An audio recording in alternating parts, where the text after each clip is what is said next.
Kaugnay pa rin ng mga binanggit mong kapangyarihan at responsibilidad. Ano ang pinakamabigat mo na responsibilidad bilang NBI Director kung iyong nalalaman? Objection, Your Honor. Calls for an opinion. Witness may answer. I think witness is competent enough to answer that question. Sa buhay ng Pangulo ay hindi lamang pagbanta sa kanyang buhay, kundi pagbanta sa pambansang seguridad.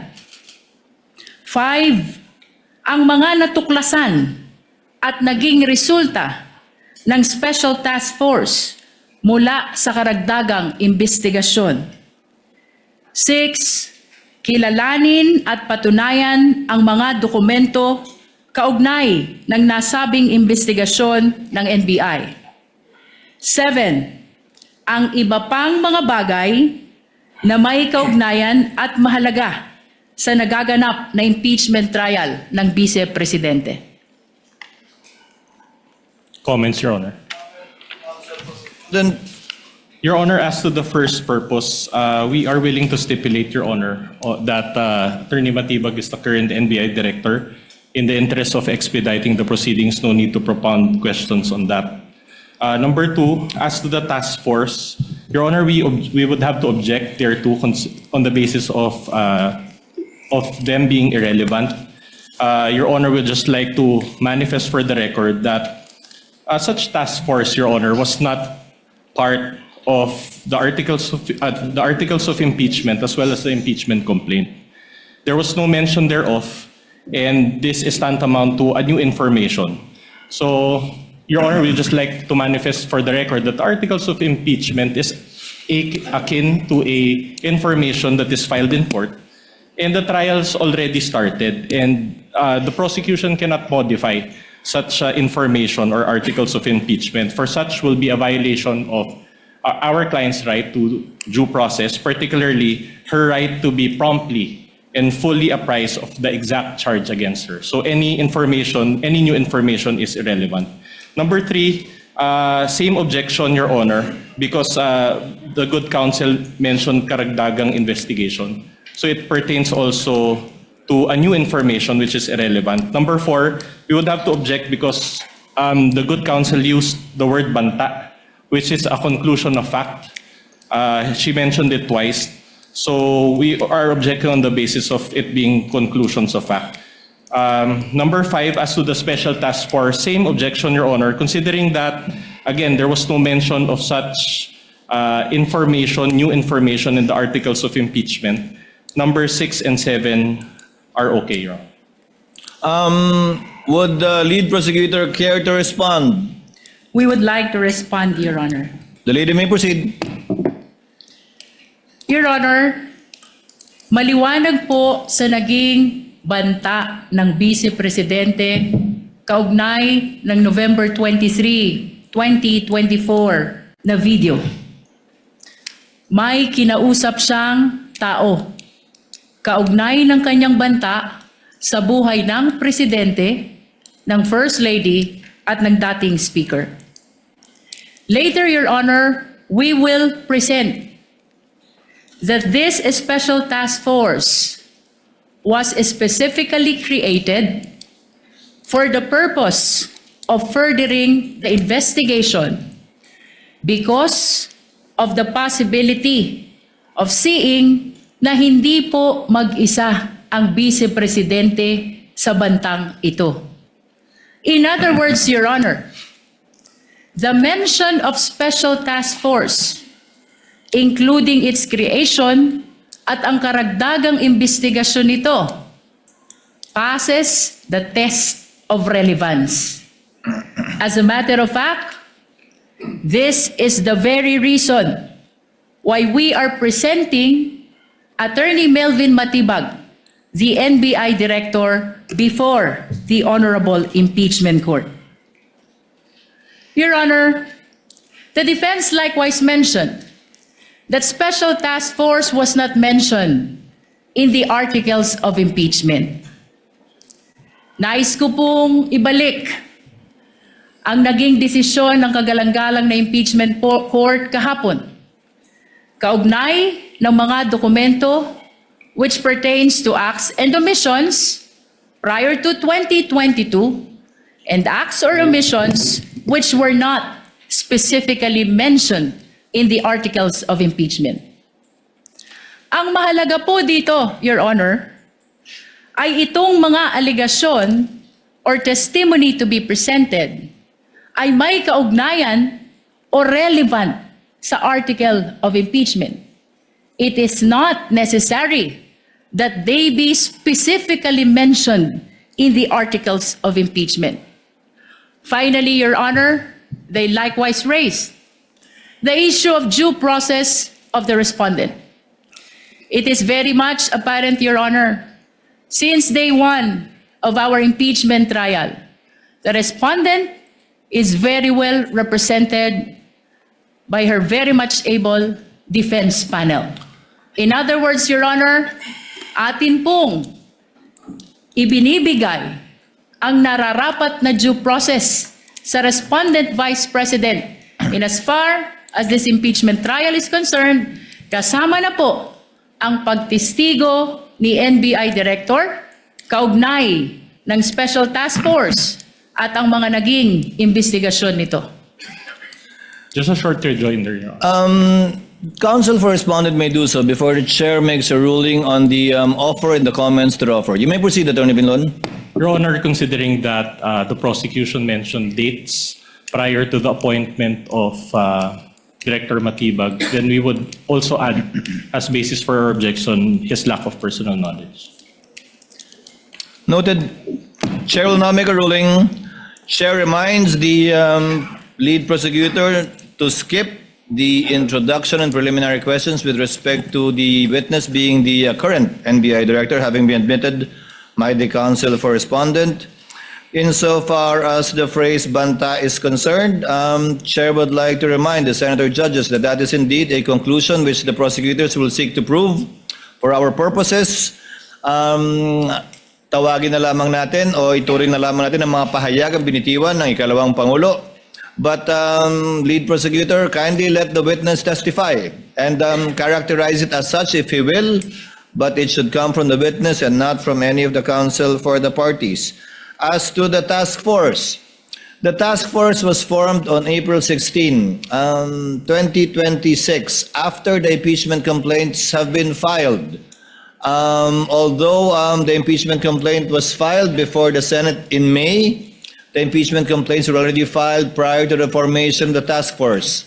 And as a last point, this, if at all, would show persistence, absence or lack of it, which is an element of the crime of grave threats which the prosecution is seeking to prove. Again, not through their statements, but through the witnesses they will be presenting in the person today of Director Matibag. The chair will therefore allow the testimony, and the counsel for the respondent may object at any time with respect to the points he raised, and the chair will rule each time an objection is raised regarding that matter without prejudice.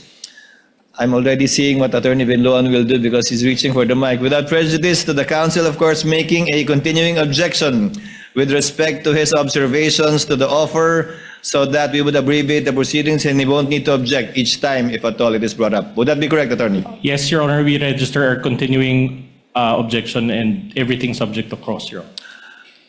Noted. The lead prosecutor may proceed. Your witness. Mr. Witness, pakisabi po ang inyong pangalan, edad, at iba pang pagkakakilanlan. Ako po ay si Attorney Melvin Matibag na kasalukuyang Director ng National Bureau of Investigation. Ang aming pong tanggapan ay may address na 9th floor Philinvest Cyber Zone Building, Tostado, Macapagal, Pasay City. Nabanggit mo na ikaw ay isang abogado. Gaano ka na katagal sa nasabing propesyon? 29 years po. Saan ka nagtapos ng iyong abogasya? Sa Ateneo Law School po. Bago ang iyong abogasya, ano ang una mong inaral sa kolehiyo? Ako po ay nagtapos ng Bachelor of Arts, Major in Philosophy sa University of Santo Tomas. Pagkatapos naman ng abogasya, Mr. Witness, ano ang iyong inaral kung mayroon man? Nag-aral po ako ng Masters of Law, major in Corporate and Finance Law sa Wayne State University, Detroit, Michigan, USA po. You are here as NBI Director. Bago ka itinalaga bilang NBI Director, ano ang iyong mga naging trabaho kung mayroon man? Bago po ako itinalaga na NBI Director, kasalukuyan po ako naglilingkod bilang Dean o Dekano ng Lyceum Alabang College of Law. Nabanggit mo na ikaw ay dating Dean ng Lyceum College of Law, Alabang. Bukod sa pagiging Dean, ano pa, kung mayroon man, ang iyong naging trabaho bagong iyong pagkatalaga bilang NBI Director? Ako po ay nanungkulan na rin sa iba't ibang kapasidad sa ilalim po ng iba't ibang administrasyon. Una-una po rito bilang Director ng Laguna Lake Development Authority sa administrasyon po ni dating Pangulong Gloria Macapagal Arroyo. Nabanggit mo na ikaw ay naglingkod bilang Director ng Laguna Lake Development Authority panahon ng dating Pangulo, Gloria Macapagal Arroyo. Ano pa, Mr. Witness, kung mayroon man, ang iyong naging trabaho bago ka itinalaga bilang NBI Director? Sa administrasyon po din ng dating Pangulong Gloria Macapagal Arroyo, ako rin po ay nanungkulan bilang General Manager ng Manila International Airport Authority at sa administrasyon din po ng dating Pangulong Rodrigo Roa Duterte, ako rin po ay nanungkulan sa iba't ibang kapasidad po. Nabanggit mo na sa ilalim ng administrasyon ni Pangulong Duterte, nanungkulan ka rin sa gobyerno. Ano itong mga posisyon mo sa gobyerno na iyong nabanggit? Objection, Your Honor. Relevance. Your Honor, may I Counsel may respond? answer. Counsel may respond The rather. prosecution, Your Honor, is establishing the competence of the witness, the qualification as an official of the government. We are establishing, Your Honor, that he is loyal to his duty regardless of the principal he is serving. Wind up with your preliminaries, counsel. Witness may answer. Objection overruled. Thank you, Your Honor. Ako po ay nanungkulan bilang Presidente at CEO ng National Transmission Corporation mula po noong January 2017 hanggang Marso 2022 at pagkatapos doon ako po ay tinalaga bilang Cabinet Secretary po ng dating Pangulong Rodrigo Roa Duterte. Kaugnay pa rin ng iyong pagiging NBI Director. Kailan ka itinalaga sa nasabing posisyon? Ako po ay nai-appoint noong pong February 20 ng kasalukuyang taon po. Mr. Witness, bilang NBI Director, ano ang iyong mga responsibilidad at kapangyarihan kung iyong nalalaman? Objection, Your Honor. We already stipulated on this matters. No need for the Director. Your Honor, Yeah. Did you stipulate, counsel, as well as with the powers, responsibilities of We're willing to stipulate, Your Honor, as what The the law Director? provides. Your Honor, regardless of the position of the defense to stipulate on the fact pertaining to the powers and responsibilities of the NBI Director, it is the position of the prosecution that since this is a constitutional process, mahalaga po na marinig ng ating mga iginagalang na senator judges, ganun din ng mga kababayang nanonood kung ano talaga ang responsibilidad at kapangyarihan ng isang NBI Director. Understood, counsel, but it has been stipulated already by counsel for the respondent. So kindly go straight to the matter at the soonest possible time. You're on a short leash with respect to the preliminaries on the qualifications of the witness. Kindly proceed, ma'am. Mr. Witness, ano ang iyong mga kapangyarihan at responsibilidad kung iyong nalalaman? Ang kasama po dito sa aking mga responsibilidad, ang una-una na po, we are the primary investigating authority ng ating pong bansa. Kung kaya po, ito po ay aming mandato na mag-imbestiga sa anumang usapin o mga maaring krimen na pumapasok sa amin At kasama rin po rito ang pagbabalangkas ng mga polisiya at pagbubuo po ng mga units or division kung kinakailangan at ang pagmamanage din po administratively po ng aming opisina.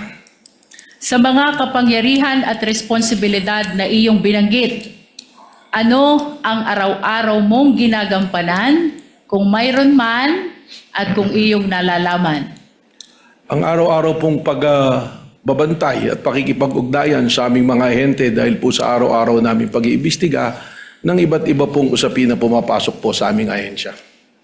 Kaugnay pa rin ng mga binanggit mong kapangyarihan at responsibilidad, ano ang pinakamabigat mo na responsibilidad bilang NBI Director kung iyong nalalaman? Objection, Your Honor. Calls for an opinion.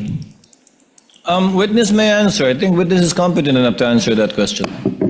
Thank you, Mr. Presiding Officer.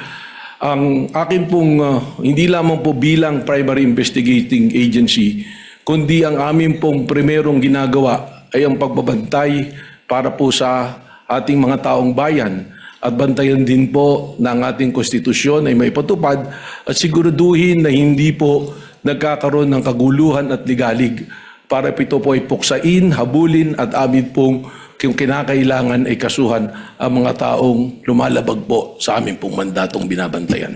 Chair would like to remind the lead prosecutor to go into the meat of our direct examination already. I think we've heard enough of the preliminaries insofar as Director Matibag is concerned. Kindly May we proceed, proceed, Your ma'am. Honor. Mr. Witness, naririto ka upang tumistigo sa impeachment trial na ito. Ano ang pagkakakilanlan ng respondent sa impeachment trial na ito kung iyong nalalaman? Malinaw naman po na ang nasasakdal po sa impeachment trial na ito ay ang ating pong Vice Presidente na si Vice President Sara Duterte. Bukod sa ang respondent ay ang Vice Presidente, ano pa kung mayroon man ang pagkakakilanlan ng respondent sa impeachment trial na ito? Base po sa aking mandato bilang direktor nang ako po ay pumasok sa aming opisina, lahat po ng mga kasong nakabinbin at mga amin na naipasok sa Department of Justice ay aking pong niribisa at tiningnan upang akin po itong masubaybayan. At isa po sa mga kasong aking nakita rito, ang respondent po rito ay ang ating pong Vice Presidente kung saan po siya ay kinasuhan ng aming Cybercrime Division ng grave threat at inciting to sedition na kasalukuyan po ngayong nakabinbin sa Department of Justice. Nabanggit mo na ang respondent ay may kasong grave threat at inciting to sedition sa DOJ. Mr. Witness, ano pa kung mayroon man ang pagkakakilanlan ng respondent sa impeachment trial na ito? Ang ating pong Vice Presidente ay kasalukuyang ating pong subject sa ating continuing investigation dun po sa pagbabanta at plano na pagpatay po sa ating Pangulo, sa First Lady at sa dati pong Speaker of the House. Mr. Witness, may binanggit ka na continuing investigation ng NBI. Ano ang iyong ginawa kung mayroon man kaugnay ng ongoing investigation ng NBI na iyong binanggit? Tayo po ay nagtatag ng tinatawag ko ni Special Task Force po sa pamamagitan ng pag-create po ng isang administrative order kung saan bumalangkas po tayo ng mga miyembro ng aming pong opisina para sila po ang magtuloy ng investigasyon na ito at mag-monitor po ng mga kailangang gawin. Kaugnay pa rin ng binanggit mong Special Task Force. Ano ang kahalagahan nito sa investigasyon na ginagawa ng National Bureau of Investigation? Napakahalaga po para sa amin sapagkat from our law enforcement perspective, ang ginawa pong banta ng Vice Presidente ay tinatrato na namin hindi banta kundi isang plano para po sa pagpatay sa ating Pangulo. And that is a threat to the President which we consider also na threat po sa ating national security. Mr. Witness, anong katunayan mayroon ka? Kaugnay ng iyong binanggit na binuong Special Task Force upang mag-imbestiga sa lahat ng banta sa buhay ng Presidente kasama na ang pagbabanta ng Vice Presidente. Meron po akong inisyu na Administrative Order number 11 noong April 16 ng kasalukuyang taon po.